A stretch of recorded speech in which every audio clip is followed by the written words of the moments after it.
Send him this text, and he will immediately feel this rush of obsession for you.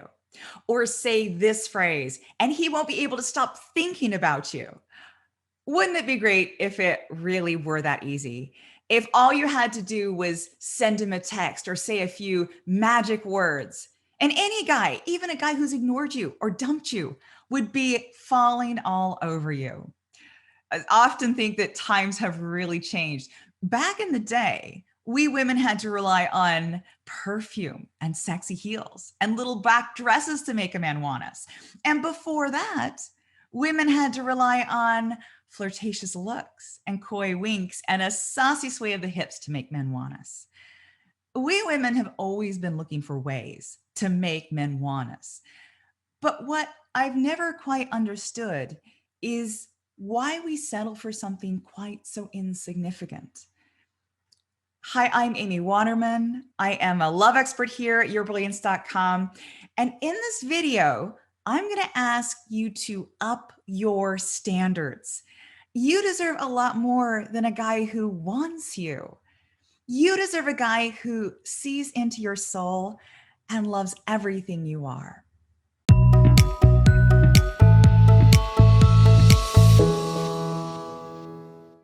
So here's the thing.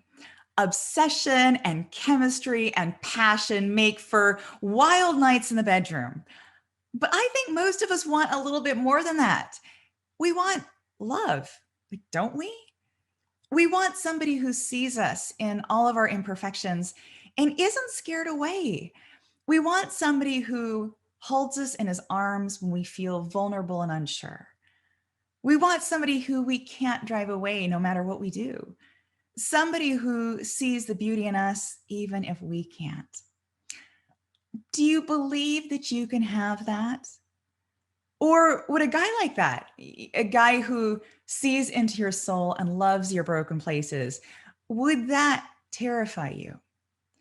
You know, being loved is absolutely terrifying, actually. It's vulnerable. It's like stepping off from a cliff. So what do? Well, we settle for being wanted because being wanted is safe. If a guy wants you because your body looks good in that little black dress, or if he wants you because you sent him this text, then what he wants isn't you. You haven't even shown him the real you. You're still hiding from him. You're playing this game with him. And the game goes like this. It goes like, I'm going to make you want me, but you only get to see the surface of me. And I'm afraid to show you anything else because men get turned off by real women. They just want these sexy feminine robots. And besides, if I let you see the real me and you reject me, I won't be able to bear it. So let's just want each other and not go any deeper than that. Well, I get it. Playing that game is a lot safer than playing love, and it's a lot more comfortable. And it can feel like everyone else is playing that game too. So you don't want to be the odd one out. And besides, there's always the hope that if you make a man want you, then he will stick around long enough to fall in love with you. And then you can let him see who you really are. Has that ever worked out for you? I think what the world needs is not more games. It's more loving, lasting relationships, right? It's two people coming together in commitment to form a life and perhaps someday even a family. We learn lessons in committed relationships that we can't learn anywhere else. We learn not to give up on each other. We learn to talk through hard things. We learn how to stay connected even when it's tough. We mature and we become better human beings. Now, that's not as sexy as a passionate, hot love affair. But unlike the love affair, true love is secure. It's reliable. It doesn't flame up hot and then burn out. And you do get to a stage in life where that actually sounds pretty amazing.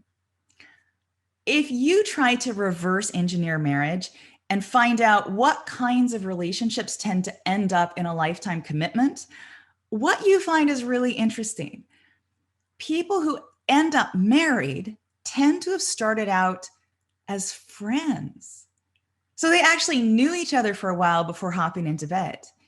And their connection evolved naturally because there wasn't that pressure from the very beginning to impress each other, which is a real switch from the Hollywood love story, because fiction tells us that there has to be this chemistry at first sight. Science tells us that a slow burn is a lot more sustainable. You know, it's a great marriage when you can say that your partner is your best friend. Passion is fickle, but friendship keeps you together. Now, I'm not saying that all marriages fit this pattern. It's just a tendency, right? But it's one worth paying attention to. Maybe it's not in your best interest to make a man want you. Certainly not in the ways we've been told, right? Like advertising our body or being mysterious or sending him texts we didn't write. Why do people assume that women are looking for some trick to make a man want her when what we're really looking for is the confidence to be our best selves? Because when we are confident in ourselves, we make eye contact, we're more forthright, and most importantly, we don't sabotage ourselves by playing games with a man who hates games. It's that stress that kills connection.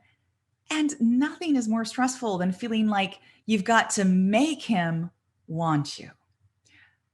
So, what do you think? Do you prefer those slow burning relationships or the hot and heavy ones? Let me know in the comments.